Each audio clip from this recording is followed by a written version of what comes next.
Mount Everest की ठंडी बर्फ के ऊपर कुछ ऐसे अजीब से पैरों के निशान देखे गए जो दिखने में ना ही किसी इंसान के लगते हैं और ना ही किसी जानवर के। कई माउंटेनर्स और लोकल लोगों का कहना है कि उन्होंने एक बर्फ से ढका हुआ इंसान जैसा ही कुछ इन पहाड़ों पर चलते हुए देखा है, जिसे वो हिम मानव का नाम देते हैं। लेकिन सवाल ये है, क्या हिम मानव सिर्फ एक कहानी है या वास्तव में ऐसा कुछ था जो कभी इस जमीन पर रहता था?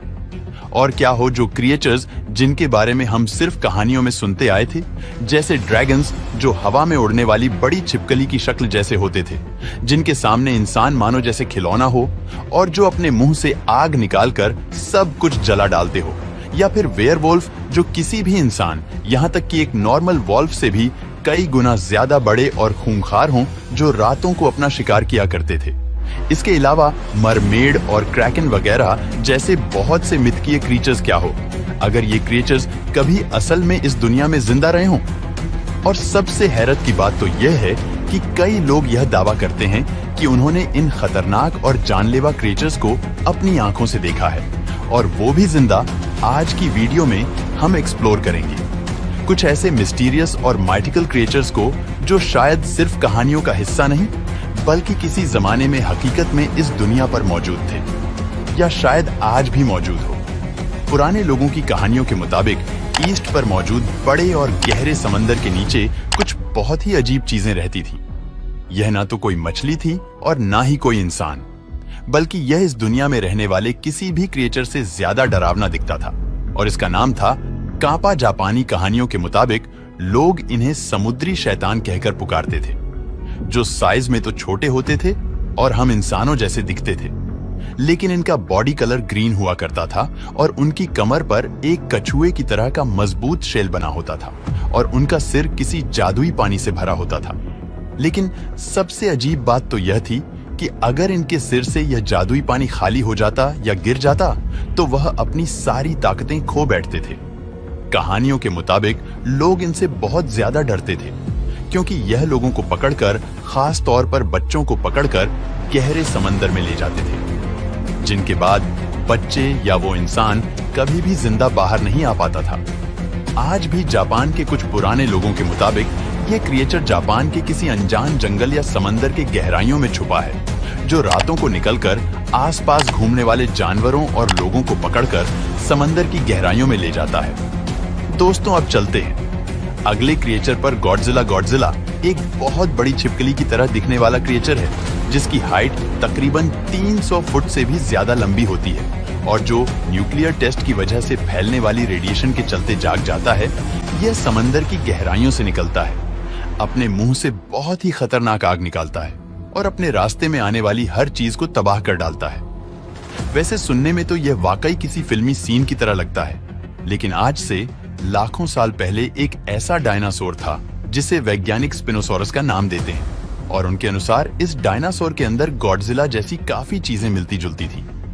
यह डायनासोर साइज में एक टीरेक्स से भी बड़ा होता था, और इसका जबड़ा एक वयस्क मगरमच्छ जैसा दिखता था, और इसकी कमर पर एक बहुत बड़ी सेल बनी होती थी, जो इसे पानी में तैरने में मदद देती थी, जिससे यह समुद्र और जमीन दोनों पर शिकार कर सकता था।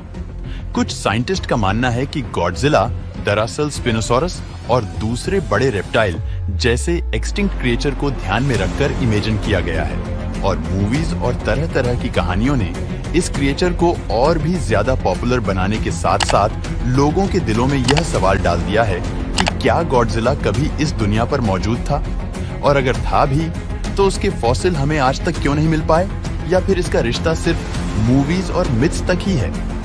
यूनिकॉर्न, जिन्हें हम मूवीज और कार्टून में देखते आए हैं, कभी असल में इस दुनिया पर रहा भी करते थे, या ये सिर्फ कहानियों तक ही जिंदा थे? सुनने में ये काफी अजीब लगता है, लेकिन वैज्ञानिकों के अनुसार साइबेरिया के ठंडे और पुराने इलाकों में एक ऐसा जीव रहता था जो दिखने में एक घोड़े की तरह होता था, और उसके सर पर एक सींग बना होता था।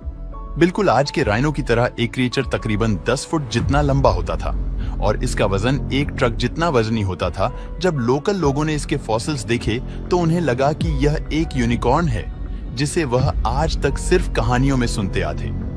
पुरानी कहानियों में भी एक ऐसे सींग वाले क्रिएचर का जिक्र देखने को मिलता है। यूरोप से लेकर चाइना तक हर जगह इस तरह के क्रिएचर का जिक्र मिलता है। एक ऐसा क्रिएचर जिसके पास जादुई ताकतें होती थीं और कभी कभार वह अपने पंखों का इस्तेमाल करके हवा में भी उड़ सकता था। ये बात है 1907 की, जब पैसिफिक समुंदर से एक बहुत ही अजीब सी आवाज डिटेक्ट की गई। वैज्ञानिक ने जब इस आवाज का पता लगाया तो यह तकरीबन 5000 किलोमीटर दूर से ट्रैवल करके समुद्र में लगे साउंड रिकॉर्डिंग डिवाइस में रिकॉर्ड हुई थी। शुरुआत में तो वैज्ञानिक का मानना था कि ऐसी आवाज कोई डीप सी क्रिएचर ही निकाल सकता है, और इतनी आवाज निकालने के लिए इस क्रिएचर का आकार तकरीबन ब्लू व्हेल के मुकाबले में 100 गुना बड़ा होना जरूरी है। और यूं इन्हीं स्पेक्यूलेशन के चलते हमारे सामने ब्लूप जैसे मॉडर्न माइथिकल क्रिएचर का जन्म हुआ। मगर बाद में यह रिवील हुआ कि यह आवाज अंटार्कटिका में कुछ जायंट आइसबर्ग के महासागर में पिघलने की आवाज थी। वैसे भविष्य में अगर महासागरों से कोई ऐसा जीव खोज लिया जाता है तो इसमें कोई आश्चर्य की बात नहीं होगी, क्योंकि जुरासिक पीरियड के समय से दुनिया की सबसे बड़ी फिश पाई जाती थी जो अपने 40,000 दांतों से मुंह खोलती थी, तो वह ब्लूप जैसा दिखती थी। हजारों सालों से हम इंसानों का मानना है कि शेर जंगल के जानवरों का राजा है, जबकि ईगल हवा के पंछियों का। लेकिन जब एंशिएंट लोगों ने प्रोटोसिरप्टोस नामी डायनासोर्स के फॉसिल को देखा तो उन्होंने एक लायन और एक ईगल जैसे क्रिएचर के कंबाइंड हाइब्रिड को इमेजिन कर लिया, जिसे उन्होंने नाम दिया ग्रिफिन। लेकिन शायद उन्हें यह नहीं पता था कि आज से तकरीबन 700 साल पहले न्यूजीलैंड के कुछ जंगलों में सच में ग्रिफिन रहा करते थे। जी हाँ, हास्ट ईगल नाम की इस दुनिया की सबसे बड़ी और खतरनाक ईगल्स इसी ग्रिफिन से काफी मिलती जुलती थी। और तो और जायंट ईगल्स दुनिया के सबसे ऊंचे पक्षियों मुआ का शिकार भी किया करती थी। दोस्तों, मैं आपको बता दूं कि एक एडल्ट मुआ का वजन 250 से 300 किलो तक वजनी होता था, और हास्ट ईगल इन वजनी मुआ का भी शिकार किया करते थे। हिमालय के ऊंचे और ठंडे पहाड़ों पर जहां हवा पतली और खामोशी, इतनी कि मीलों तक नहीं कोई इंसान और न ही कोई जानवर देखने को मिलता है। इसी खामोशी और ठंड में कुछ लोगों के अनुसार एक ऐसा रहस्यमय प्राणी फिरता है जिसे येती का नाम दिया गया है और जिसे हिम मानव भी कहा जाता है।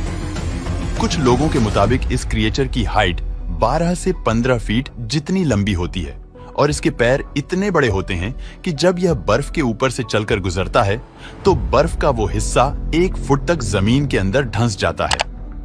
ऐसे ही कुछ निशान एक्सप्लोरर्स को भी देखने को मिले हैं, जिन्होंने उन्हें उलझन में डाल रखा है।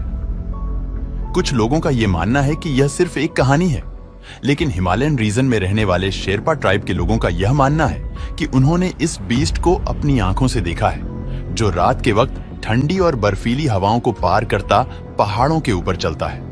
1915 में एक ब्रिटिश एक्सप्लोरर ने माउंट एवरेस्ट के ऊपर कुछ बहुत ही अजीब तरह के फुटप्रिंट्स का फोटोग्राफ लिया था, जिसने पूरी दुनिया के लोगों को हैरान कर दिया था, और लोगों के अंदर यह सवाल पैदा कर दिया था कि क्या यह फुटप्रिंट्स बर्फ पर घूमने वाले येती का है या फिर किसी और क्रिएचर का। वैसे तो येती के होने का आज तक कोई सबूत नहीं मिल पाया है। दोस्तों, क्या येती सच में है? हमें कमेंट में जरूर बताना।